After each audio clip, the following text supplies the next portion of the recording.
Plus de 50 000 voitures passent à chaque jour sur le pont du Buc à Chicoutimi. Cette structure est-elle sécuritaire? Un expert dans le domaine, récemment retraité du ministère des Transports, croit que oui. Mais Sonia Lavoie, il s'inquiète tout de même de l'état de dégradation du pont. Claude Collard était ingénieur responsable des structures au ministère des Transports de 1993 à 2006. Il connaît donc très bien le domaine, mais ce qu'il voit sur et sous le pont du Buc ne le rassure guère. Regarde ici comment c'est magané, là. Oui. Ce qui saute d'abord aux yeux de cet ingénieur en structure retraité, c'est l'état de dégradation des parapets du pont. Ces pièces de béton arrachées qui laissent voir l'armature d'acier signifient selon lui que l'eau s'infiltre dans la structure du pont, créant ainsi de la corrosion. Parce que ce n'est plus étanche, autrement dit, là. Ici, il constate que l'eau semble s'infiltrer par le parapet central du pont. Et de voir à un moment donné l'eau s'infiltrer dans la dalle, atteindre la poutre principale au centre, oui, je me poserais des questions. Qu'est-ce qui se passe carrément vraiment à l'intérieur de la poutre elle-même, là?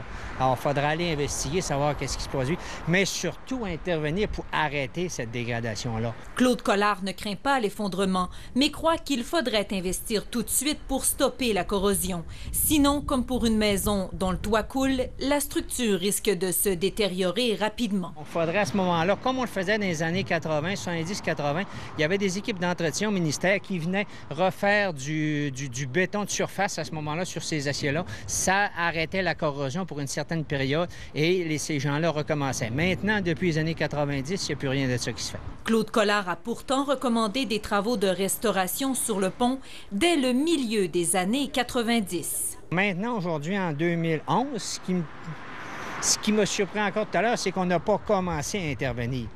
Donc, ça commence à faire plusieurs années que déjà les indices étaient là, mais 18 ans après, on n'a pas commencé à intervenir encore. Je me rappelle d'avoir vu en 2005-2006 déjà de l'eau apparaître dans la structure, dans la dalle de béton. On était dans les caissons à ce moment-là. Ce qui fait que le béton tombe, c'est que l'eau atteint les aciers d'armature, l'acier d'armature gonfle, le béton éclate et le morceau vient avec le temps à tomber. Par contre, l'acier d'armature, elle continue à se corroder. D'autres signes inquiétants pour cet expert, cet amoncellement d'abrasifs sous un joint du pont, ces traces d'humidité aussi laissées derrière ce dallot.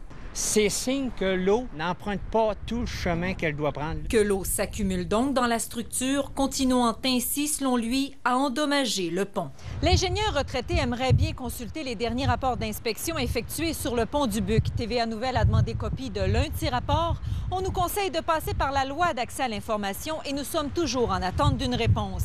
Mais concernant les constatations de son ancien employé, le ministère des Transports doit réagir prochainement. Sonia Lavoie, TVA Nouvelle, Saguenay.